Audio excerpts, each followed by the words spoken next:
Welcome everyone to XpoNorth 2020. I am so excited to have three guests here for a panel discussion about the early routes to economy and funding.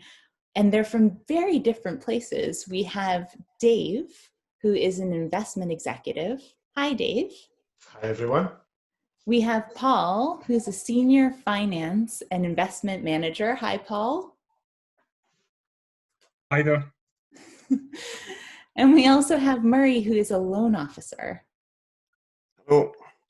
Awesome. So for this whole theme of early routes to finance, Paul, we're going to do something a little unusual. I hope you don't mind. I am going to hand the chairing hat to you because you're the man who knows all. This will be an education for me as well. But before we do, can each of you say a little bit about who you are and what you do? Will I go first? Awesome. I love your enthusiasm, Dave. Go for it. No problem. So Dave Young, I'm an investment executive working for Umi Debt Finance. We are an appointed provider of the Scottish Growth Scheme, which effectively mobilises funds to help small, medium-sized enterprises operating in Scotland grow, diversify, innovate, provide additional liquidity to enable them to realise their dreams, essentially. Awesome. That's a great goal, by the way. Awesome. Paul, what about you?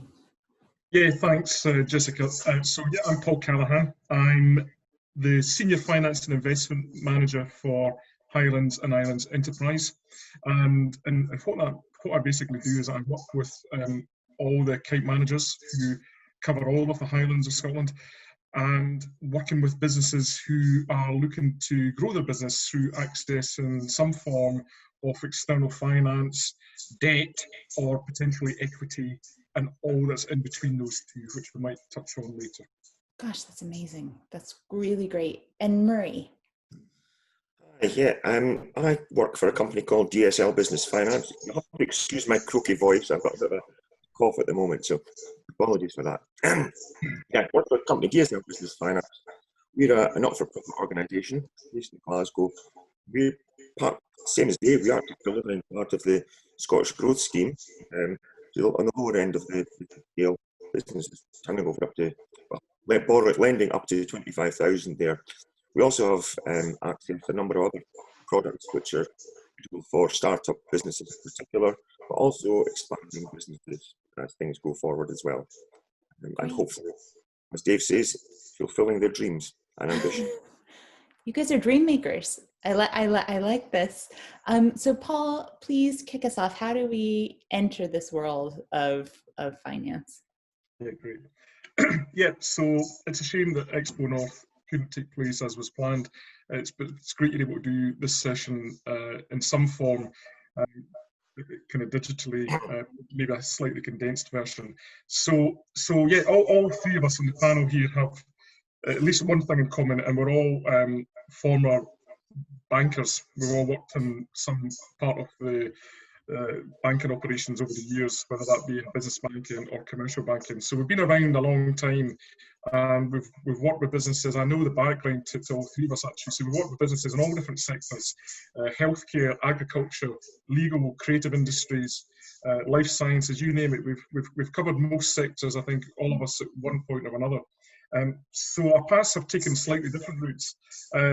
As I say, there is, David mentioned already, the Scottish Growth Scheme, which was launched in about 2016, I think. It's a 500 million package of support through the Scottish Government, which is basically, has a number of partners, and two of those partners or fund or directors, I think, or fund managers, are Murray and David from Umi and Murray from DSL. So what we thought we'd do today is, rather than having the session that we had planned, which was kind of to look at the full range of offering that would be available to businesses, from microfinance right the way through to equity, we thought we'd just focus on kind of two stages of business growth, which is kind of startup and pre-revenue stage, with particular kind of slant to the kind of creative industries, and hopefully that's relevant to most people tuning into this. That's really So, wonderful, because I just want to highlight for people, when they hear the word business, a lot of musicians who actually have their own label or their own band, or even filmmakers, may not necessarily think of themselves as a business. But in this time of COVID, I think when people are looking to be more independent and grow their business and diversify a bit, this definitely applies to them. So I just want to highlight that. yeah, absolutely. And so as part of the kind of preparation for this session, you know, having a look through lots of information that I've kind of collected over the last 8 months, because I've actually only been with High in this role for 8 months. But there was an interesting document that I seen a couple of months ago, and it's produced by the Chartered Institute of Accountants in England and Wales. I don't know if you can see it okay here, but it's Creative Industries Routes to Finance. And if anybody can, it's probably worthwhile everybody tuning into this.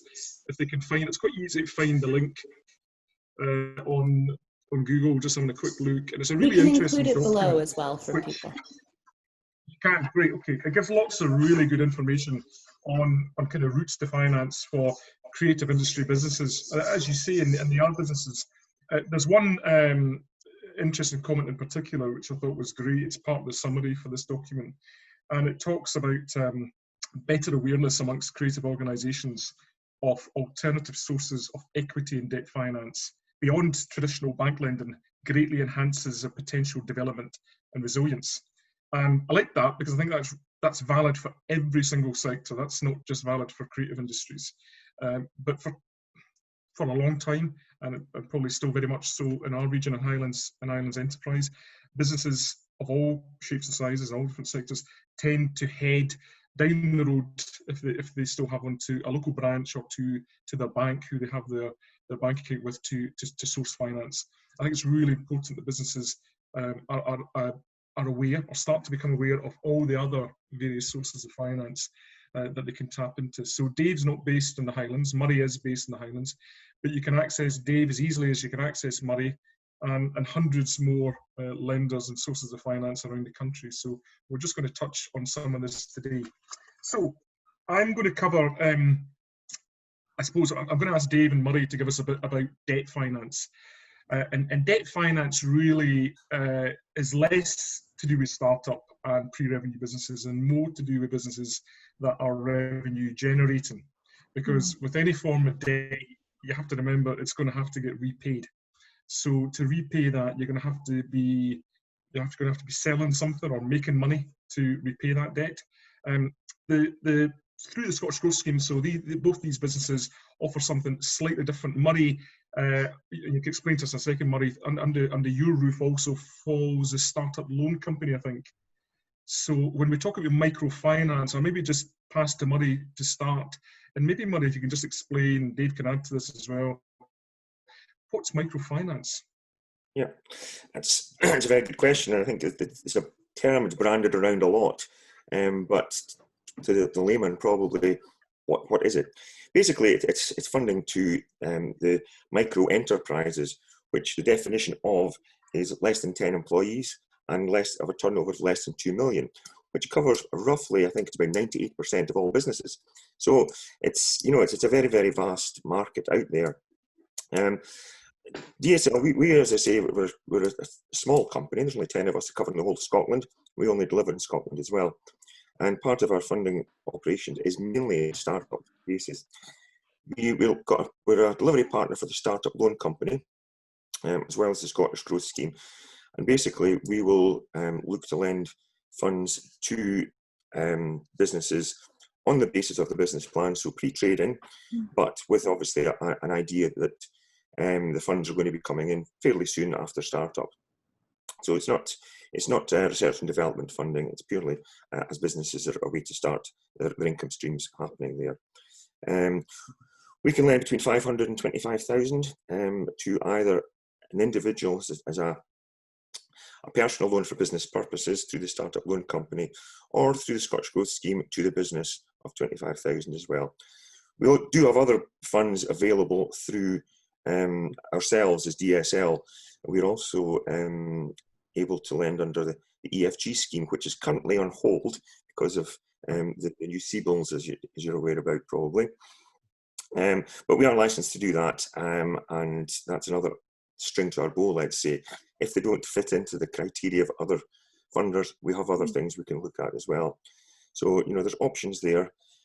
One other thing that I'll mention maybe at this stage, and may come up back to it later on, is digital development loans, which is something that's a bit of a well-kept secret as well, let's say. It's again a Scottish government funded, where we're fund manager partners for this, where any business looking to increase their digital capabilities or capacity, and also training for the workforce, can apply for loans at 0% for over 5 years.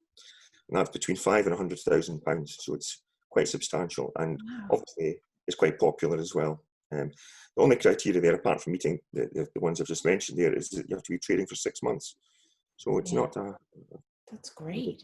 Lots of options out there for startup businesses. Yeah. Great. I'm certainly not aware of many loan products that have 0% interest, Murray. So no. It's I can't. In fact, I'm racking my brains to think of any others. That's a cracker in terms of repayment. So is there a fee in the way in if a business is interested in a digital development loan? What's the fees round about that? All the loans, well, the Scottish Growth Scheme loans, startup loan company and digital development loans, there's no arrangement fees, there's no early repayment penalty, so you can pay it back early as well, and there's no security.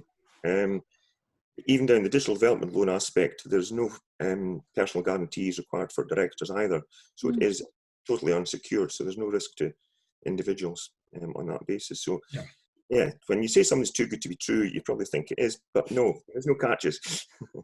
It is something that's really good. Fantastic. No, that's good to know.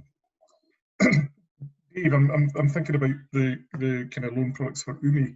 And if I'm right in thinking it's loans starting at 25k, so you wouldn't really be called microfinancing, would you? It's right in thinking, Murray.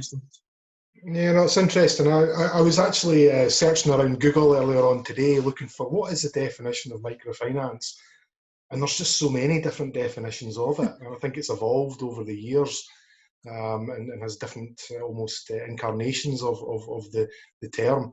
For us, it's all about providing access for small and medium-sized enterprises who perhaps lack access to main high street lenders or services. And there can be lots of different reasons behind that. Maybe they're seeking top-up loans or top-up funding above that of which their primary bank or a main high street provider can provide because of limitations in the way things are structured.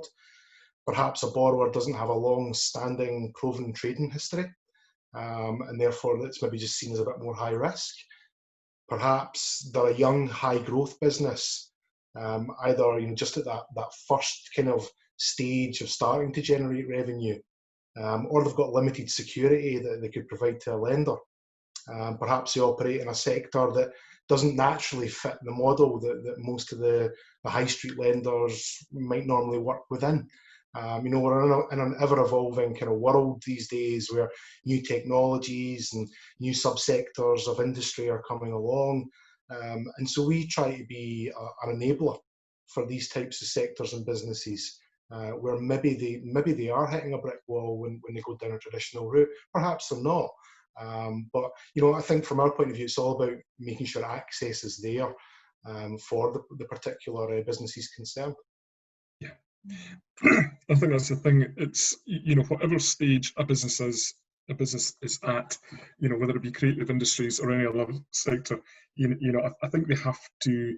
It's really difficult actually to understand the availability of suitable finance or suitable funding, because the most obvious form of funding to anybody might not be the most suitable form of funding.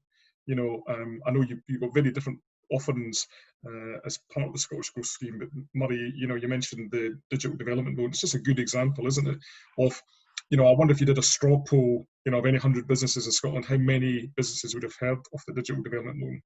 And if they have a requirement, if they're funding something that potentially could be funded through the digital development loan, chances are they're going to be paying an interest rate for that money, Whereas, you know, if the awareness was there about the digital development loan, obviously there's zero interest in the case here. So there's a real job, Jessica, that you know, all of us as finance professionals have to do, and others that support businesses throughout Scotland, of raising that awareness and if you like, doing what we can to make sure that businesses of all stages understand the availability of suitable finance and what exists out there. Murray, just coming back to you there just now then, in terms of creative sectors or the type of businesses that you see, you know, when is a business ready for debt then? You know, when do you think, what stage should they be at when they start to consider debt as a method of kind of funding growth? I think that's a very good question. I think there's a lot of ways of looking at that and saying, right, well, depending on what the business is, I'll be honest with you, it's quite difficult to say that the business is ready for debt at the very start. It might not be. I think I would suggest to any business starting up is to have a business plan. And I think that's quite key to ensure you know what you actually need to take that business forward. Now, you could do your business plan and your financial forecasting and realise that you need a lot of money to get that business going, depending on what it is. Other ones don't need as much. If you can get money, your own investment into the business, obviously you're not having to rely then on paying debt back. That's an ideal scenario. If you can get money from family and friends, etc., at 0% interest, then that'd be ideal as well. But then the business has to be in a position to repay, as you mentioned earlier on, Paul. So I think anybody looking to take on debt has to be confident in what they're doing and confident in the figures they've got are achievable. We will look at that as well with any applications, obviously, to make sure that that's a viable proposition. But, you know, I would always say to business, if you can set up and get started without debt, it makes it much easier to get debt in the future if you've proved what you're looking to do and you've got evidence of what you've achieved and how that money is going to make you achieve more in the future and going forward. It's always a much stronger position to be in. But it doesn't stop you from starting up a business and borrowing debt, from taking on debt straight away, as long as you can prove that you're likely to be able to pay that back. There's no guarantees in life, we know that. Obviously, the current circumstances, nobody knows what's ahead now. So it is very much a stick your finger in the air and hope you come down with the right figures to a certain extent. But if you can justify it on a general, you know, your knowledge basis and common sense that, you know, you will achieve X, Y, and Z, then, you know, lenders will support that, generally speaking. Yeah. And you know, this session is really about kind of early stage debt solutions. But Murray's absolutely right there, you know, for, you know, we talked about the 4 stages of kind of the business growth cycle, you know, the startup, the pre-revenue, the revenue generating, and then there's the cash generating side. But, you know, for those early stage businesses, you know, there's a term, Jessica, or there's 2 terms really, because people will talk about dilutive and non-dilutive sources of finance. And, you know, for Murray and Dave, what they do, that falls into the non-dilutive forms of finance. That basically means that when you own a business, if it's a business, particular business that's a limited company and you've got a shareholding, obviously some businesses decide to go down an equity route. We'll talk about that later. But if they go down an equity route, they have to be aware they're giving away some of their business or a percentage of their business. With debt, certainly, you're not giving away a bit of your business. You have to repay the debt, but you always own 100% of your business. And Murray's point's well made there. You know, for an early stage startup business, you really want to have a think about all the non-dilutive forms of funding that you can achieve. And that often starts with friends and family. Obviously, you know, when you're starting up any capital that you may have saved. But then it moves on. There's lots of sources, and through Highlands and Islands Enterprise, we can help you with kind of mapping that route out. We're taking things like startup grants through the enterprise agencies and government bodies. There's accelerator programs. Each of the 3 enterprise agencies in Scotland will have their own accelerator programs, and there's many others out there as well now through various organisations. There's awards such as Innovate UK, Smart Awards, Horizon 2020, Creative Scotland, actually an interesting one for this sector. And then there's tax credits, which doesn't get a great deal of press, but businesses should be aware of things like R&D tax credits, which would apply to, I think, a lot of businesses in these sectors. There's specific creative industry tax credits, and there's film tax credits. So all these types of things I'm talking about are non-dilutive. Then you're not going to have to give away any of your business to access them, but they are a potential. Before you think about debt, these are sources of funding and finance that need to be considered. So you really need to either get help, get some assistance, or do some research to try and map that out in your own head. So you're following a really clear route of the stages that you would be going through to fund your business, and working it from there. There is also competitions. That's probably the last thing. And all of us, I think, around this session will probably heard of competitions such as Scottish Edge. There's others such as the Converge Challenge. So there's some kind of pan-Scotland competitions which are kind of sector agnostic. That I think there's some are, some aren't. But again, there's opportunities for non-repayable, I suppose, prizes or grants through things like that as well. That's worth considering. Dave, same question to yourself. Just debt. What's the earlier stage businesses you're likely to see? Give me a few examples of, are you often the first port of call, or have you been the first port of call?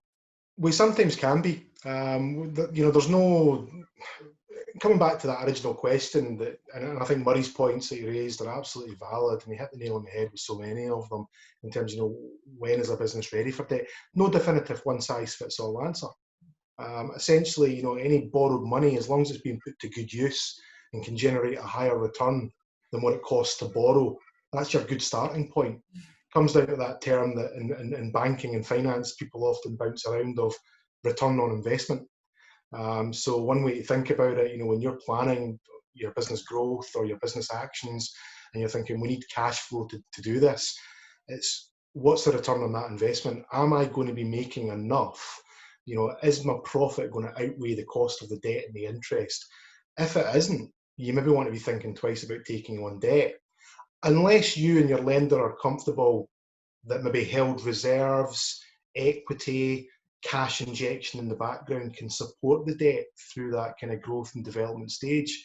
Now, at UMI, we can take that into consideration, and we've worked quite extensively with quite a number of the equity houses out there, or angel investors that have really supported some businesses quite heavily.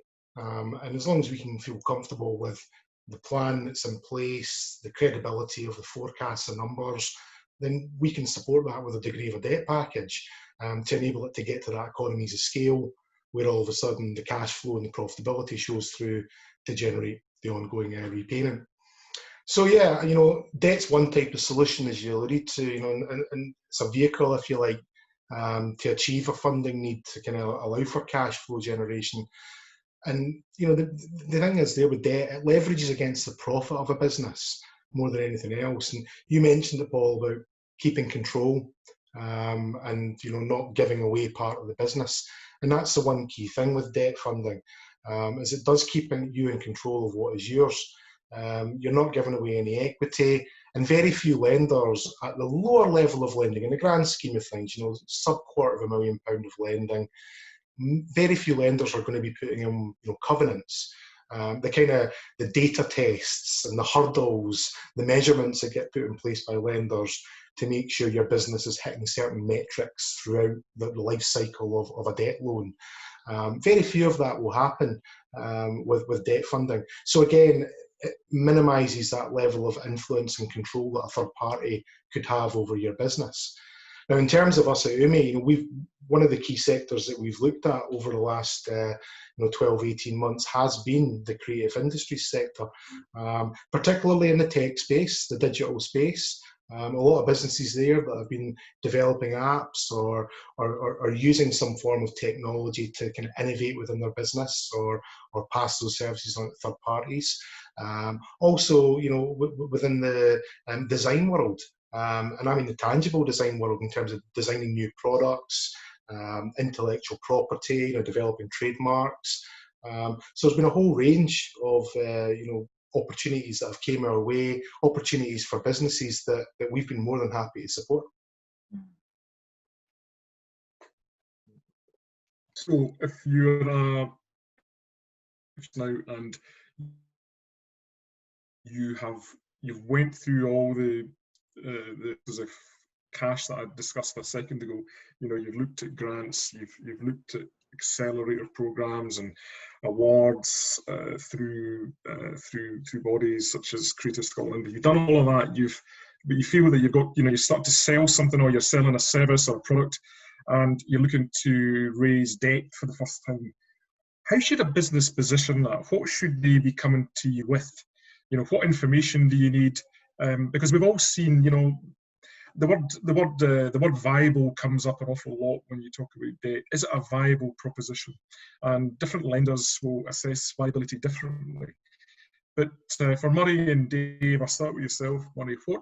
What is a viable proposition to you? Well, two questions, sorry. I'll start with the first one. The first one is, what do they need to bring to you? What information should they assemble? And the second part is, what is viable to you? Right. Okay. Yeah, two very valid points and two very valid questions, and it's good to tell businesses who are maybe watching this. As far as we're concerned at DSL, we look for a business plan. That's I've mentioned that already there, and I'll keep mentioning it because I think it's very, very key that businesses are prepared. There's no much point in going to business with an idea if it's not going to work for you and make you money. At the end of the day, that's what you're doing it for. So yeah, have a business plan, robust, go through it. And business gateways are great for helping people out to build that plan for them as well. And also, obviously, when you're looking to borrow money, financial projections are quite key from our point of view of where they expect the business to go.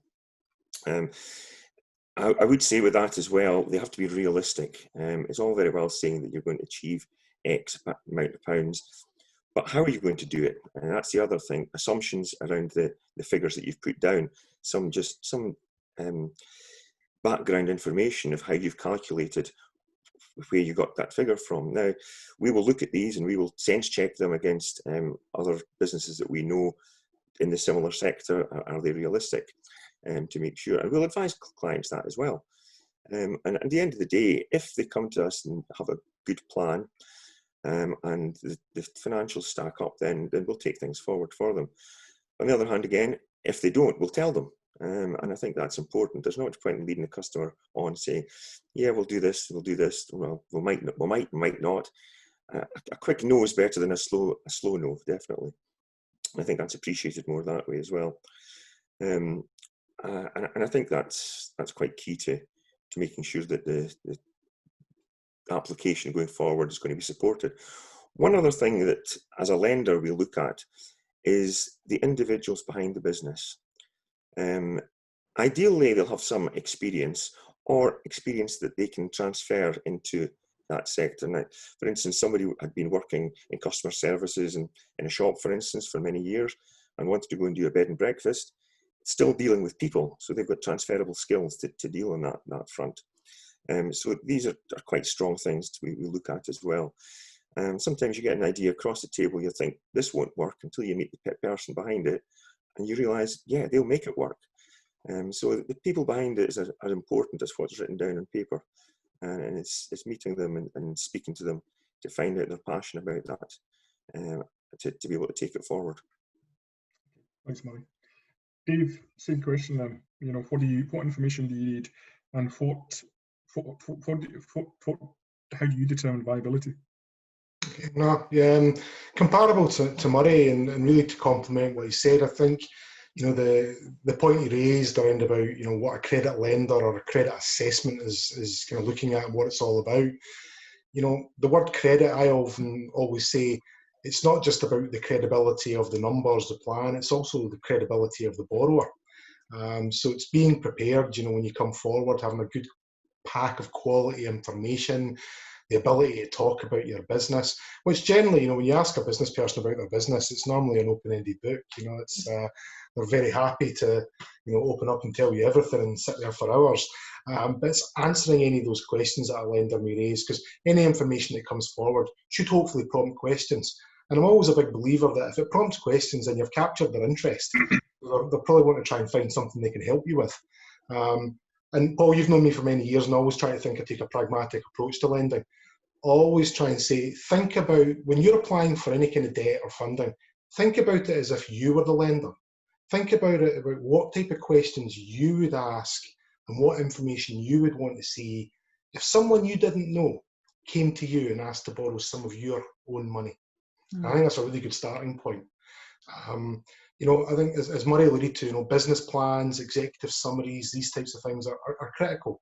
We always say, provide us with who you are, what you do, what you're looking to use the money for, what that's going to enable you to do, who's involved in your team at director level, management level, key members of your staff, who you're competing against, is there anything that differentiates you from your competition, who are your kind of ideal target customers, who are your existing customers, who are your suppliers. The list is quite lengthy. The trick within that business plan is to try and condense that into something which is salient and kind of concise and straight to the point. But think about, what is your plan A and what's your strategy? Is it robust? Do you have any backup plans if plan A doesn't work? Is there a plan B, a plan C? Future trading forecasts are critical.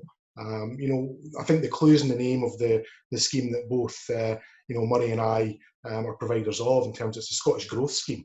So the growth aspect of it is generally critical, that it's tomorrow's revenues that are going to repay tomorrow's debt.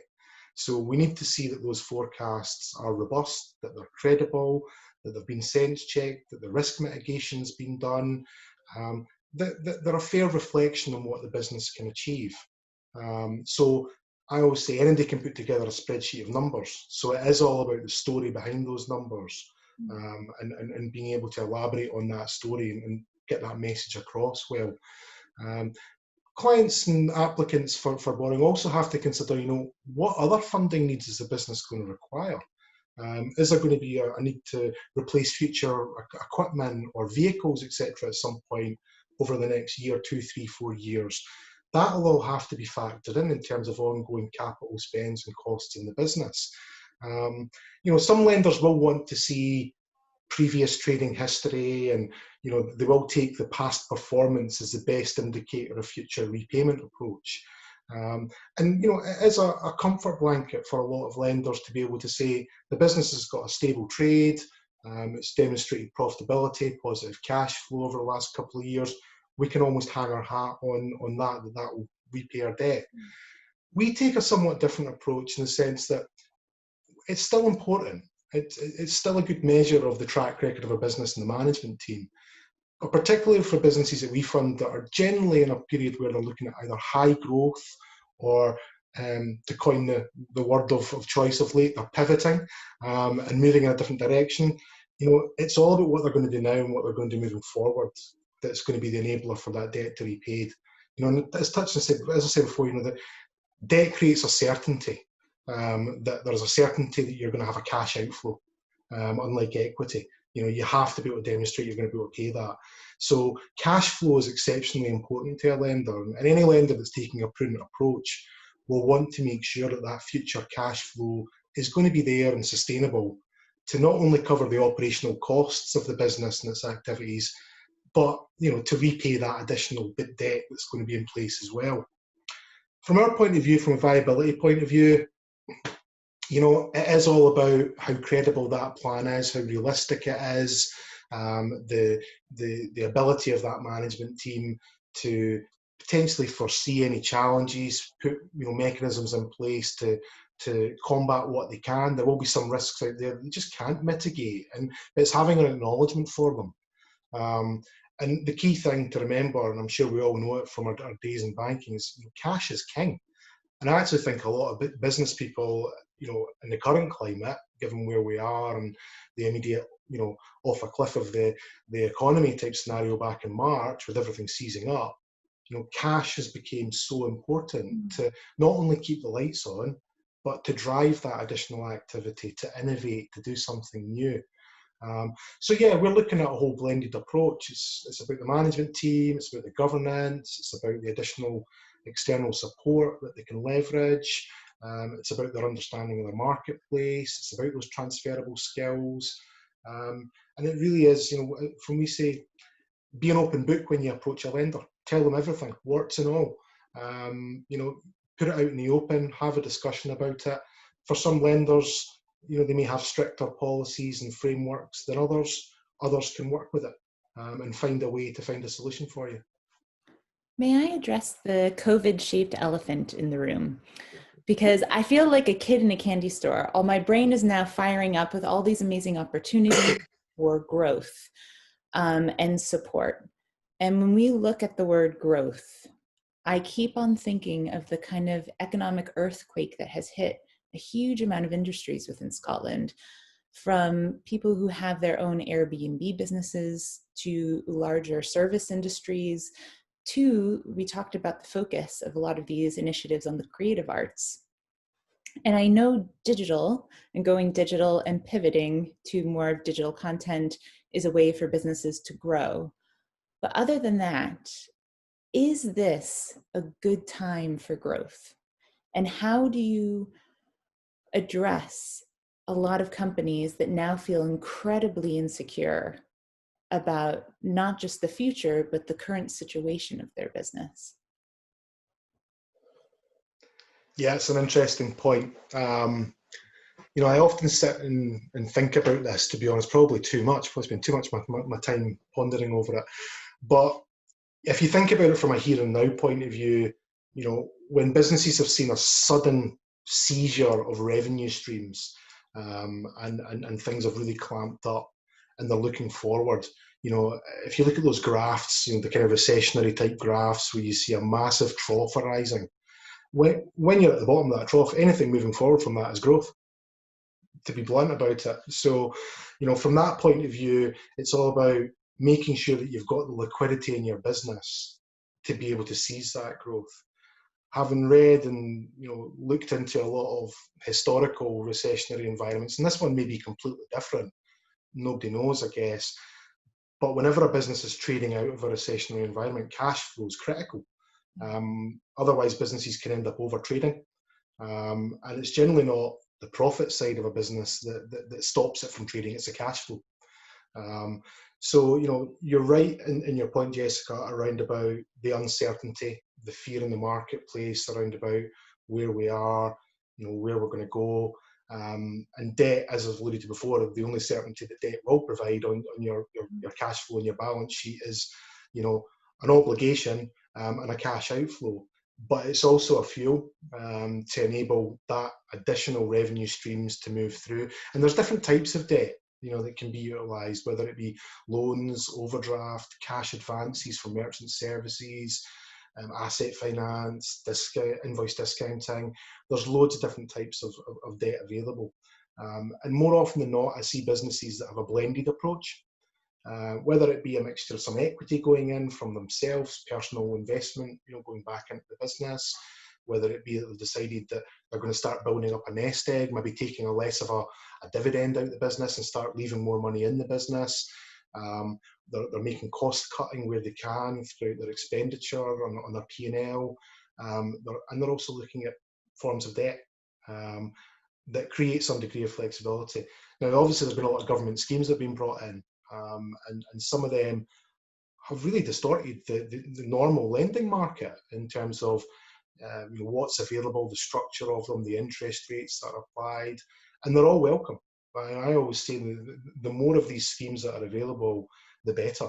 And we generally will be making our clients aware of all of these schemes and trying to assist them and point them in the direction of, I think Paul mentioned it before, of what's probably going to be the most suitable options available for them. So yeah, it's an interesting and strange time, and it can be a worrying time. But I would certainly advocate for any business or individual looking to go into business at the moment, speak to people, ask questions.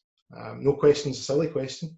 So speak to an accountant, speak to a business advisor, speak to people that have been there before. And take as much of that in as possible, and then hopefully you can find the right path from that. I think Yeah, you're I right. was just going to say, sorry, Murray, I was just going to say a couple of points that David makes here.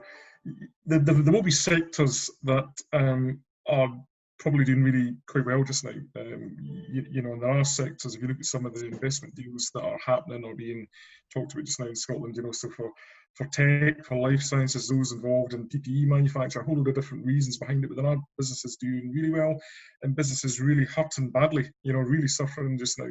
And it's going to be horses for courses. You know, I think for lots of different reasons. I look at my own family, and I look at I have an oldest daughter who's 21, just graduated. Hard to believe I could have a 21-year-old, but it's true. And she has just landed a job with a fintech company in Edinburgh, and actually she's had to pivot. You know, using that word, Dave, again, but that wasn't the kind of career she was probably heading towards.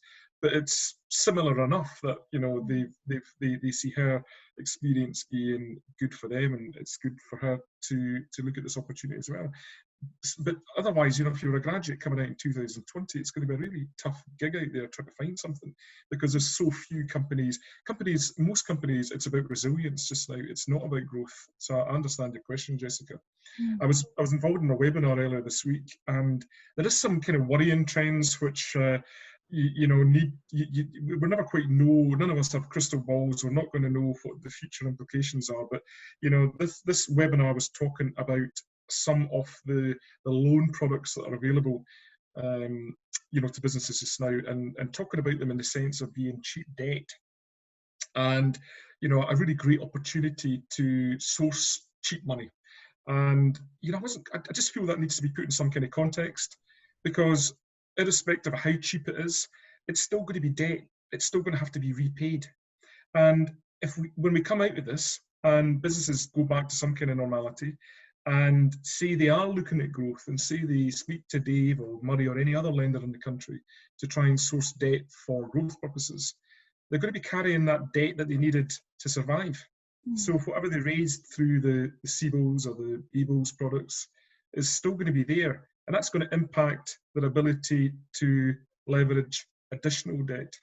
So these things, it's about context, and it has to be done sensibly. And I don't think any business or any organisation should be encouraging businesses to take these loans that are available just now because they're cheap. Businesses should be taking these loans out just now if they need them to survive, to see them over a specific period of time, and only enough that you need as well. So I just want to make that point, because it's interesting to see in that webinar earlier in the week. Sorry, Murray, you were about to come in there. Yeah, no, it's very similar to what you were saying there. I think the amount of funding that has been put out there by the government, which is you know, it's been great to help the economy survive. Well, not so much the economy survive, sorry, businesses survive. The economy is taking an absolute battering because of this. Funnily enough, I was on a call just this morning, and shows that the input from the government borrowing is expected to be at the highest level since World War II. And it's never been as high, not even at the last big recession, when the banking crisis. So it's, you know, there's a long road to recovery. This isn't going to be a quick fix. It's going to be over a long period of time. And businesses that survive will come out stronger. But I think we don't like to be the voice of doom and gloom here, but we haven't seen the worst yet. I think businesses are being backed up by the government, by the furlough scheme. Unemployment's expected to rocket into next year when the scheme closes and businesses can't keep paying staff. So I think, you know, we've got to be very careful about how businesses take on debt, as you're saying, Paul. They will need it to survive, but then how will they will also need money to start trading again, in effect. Like shops opening up, they'll need money for stock. So I guess that's where likes of the bounce back loans, etc., come into their fore, basically. That's what it's there for, and should be used for that purpose. But on a plus side, I'll finish off on a plus side. We've seen a number of applications, or our applications get downloaded from our website. They've been getting downloaded in their hundreds on a weekly basis, which is great to see. We know they won't all come to fruition, they never do, but the fact that there has actually been an increase in numbers over the past couple of months is great to see as well. So people are thinking about starting a business. It's not all doom and gloom, and rightly so. As I think, as Dave said, we're maybe at the bottom of the pit at the moment, and only ways up. So let's be positive on that as well. Marie, I really like your positive attitude, your optimism. I will cling on to that. We are running actually out of time. Paul, you've done such a nice job chairing this. Thank you. You've made my job incredibly easy. And it's all of you, it's so interesting. I have one more question, and then I want to leave with a little advice from each of you. My one question is this. So we looked a lot about this idea of growth and businesses and where there might be room to innovate and reach out and gain support from the lender's end, because we're all in the same, it's the same storm, different boats in terms of this situation. From a lender's end, does this teach us anything?